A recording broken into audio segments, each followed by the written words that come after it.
Yeah, thank you for showing up, man. Yeah. Thank you for showing up. Thanks for showing up. Unlike Paul. Barely. We made it. You're setting the bar really high.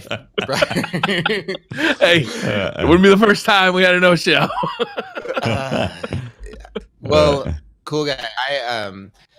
I put out a tweet every once in a while of like, hey, what content creator are you listening to? Are you watching to get your Destiny information? Who should we have on the show?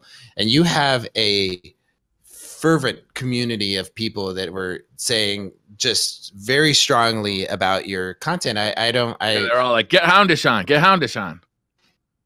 No, they were saying Houndish is great, by the way. Yes, Houndish is great, Briar. But we had a lot of people that were focusing on the quality of your content, and that they're using the term,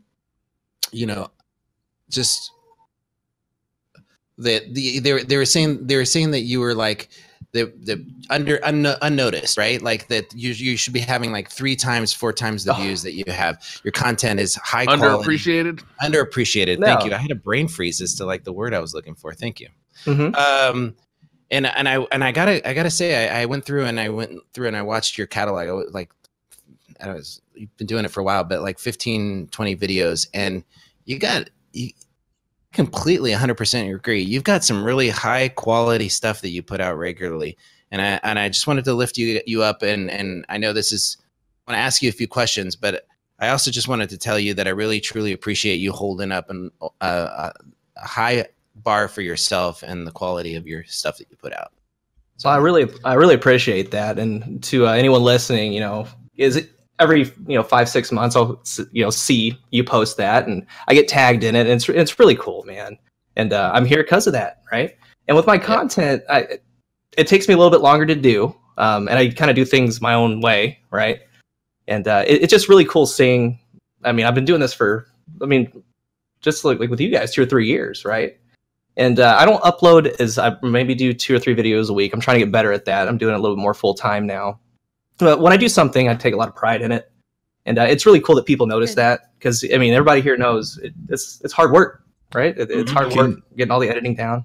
Can you expand on that too? Can you kind of dig into the process? Like, where do you start? How do you expand it? Sure. So for me, I mostly do YouTube, and I'm trying to get on Twitch. My computer, trying to get the graphics card up. It has a GTX 720. In case you guys don't know what that is, it's ancient. Like, I couldn't even find any information on it. It's right? That is old. So that's a pre-Destiny. Right? We call that pre-Destiny technology. Yes.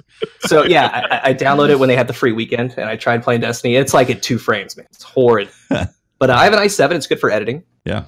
So for me, some weapons, like I did the 4-con conclusion when Warmind came out. That's the Think Doctrine of Passing. It's the fast-firing AR. And a lot of people ask me, why are you covering that? And for me, I have a couple friends that really like it, but there are players out there that like lesser used stuff, and I think it's important that if they want to find information on it, they have somewhere to go. It's like I went all in, like effective range on the foregone conclusion, which a lot of people are like, even in my comments, they're like, "What are you doing?"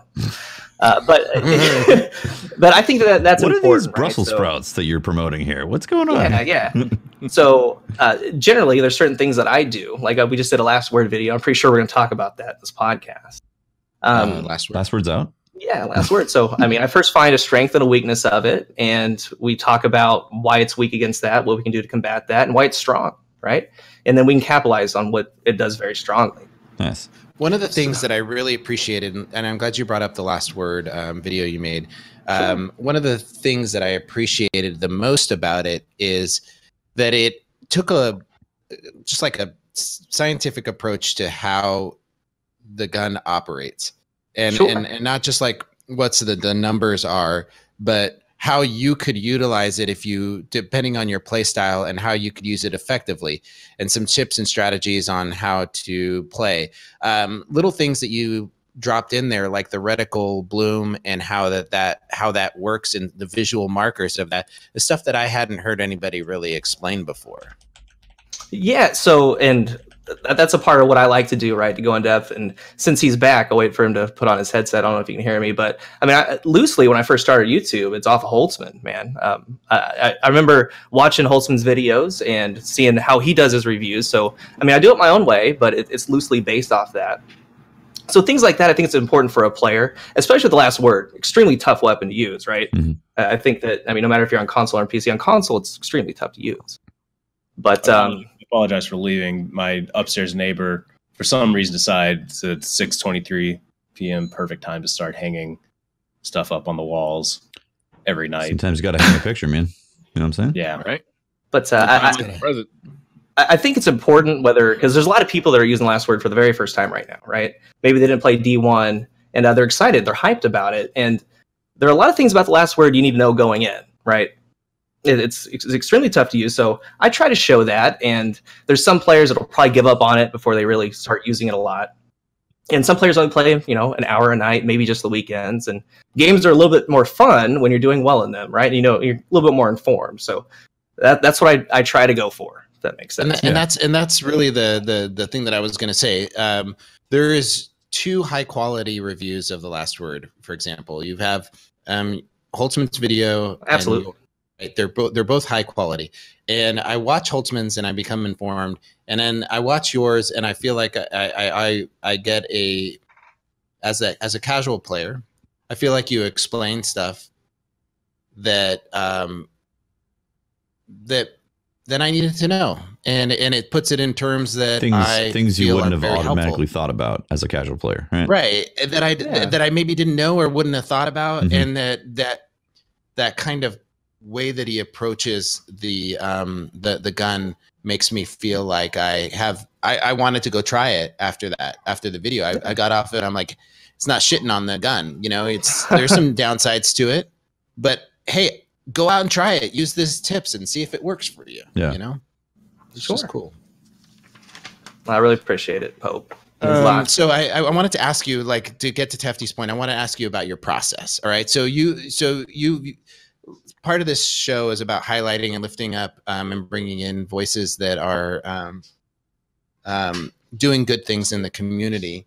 Also, there's a bunch of people out there that want to know, like, how you do the things you do, right? To know the man behind the video. So I'm gonna ask you a few questions, like, how did you get started in gaming and in content creation? Patrick said he knew you from the Planet Destiny days. So how did you get involved in Destiny and content creation and gaming in general?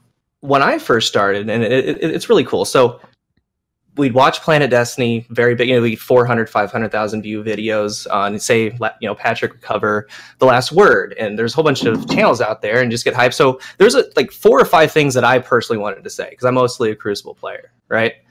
And that's kind of where, the foundation of my channel is to make the game to play a little bit easier for you. So the 4 or 5 things I wanted to do and talk about, just to help people get a little bit better at the game. So I made those, and I made those with my Xbox, right? And back then, I just made it with the Xbox, and I talked fast. The quality was horrible. But it turned out, they started showing up on Reddit and different things. People liked what I had to say. And if we talked about my graphics card not too long ago, I had the computer before this that, it puts this to shame, if that makes sense. So I got a pod capture card. Wait, you got a computer worse than the one that I have now? The one with the 720 in it? Oh, yeah. Dude, hey, I would upload I would render a 7-minute video at night, and I would have to go to bed, okay? And when I woke up, I was lucky if my computer didn't crash, right? That's the world I was living in. That's how I started. Yeah, it's tough, right? I was using a crappy laptop, and I was at the time doing Skyrim Let's Plays, so the videos were like 40 minutes long, and it took you can imagine a long time. Were they at 1080p? What? No, they were at 720. No. 720? Yeah.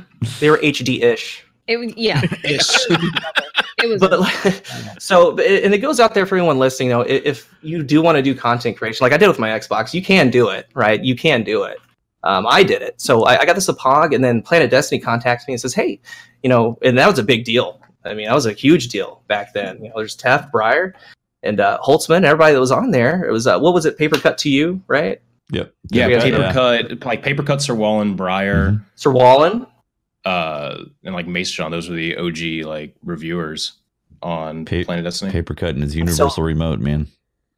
Yeah, that pushed me to go and start, because I started doing weapon reviews, and that pushed me to go get a computer, right? Get an Elgato, things like that. And I remember my very first thing, and I'll never forget it. I put up a Hopscotch Pilgrim review, and it was my very first review for Planet Destiny. And of course, when you create something, you're kind of shy when you put it out there, like, oh, I hope people like it, things like that. But I'll never forget it, because in that group chat, Tefty was the first one. He said, "You did an awesome job on that." Right, and that means a lot to me. Till this day, it means a lot to me. And then Holtzman backed it up, and Holtzman's like the king, So it really pushed me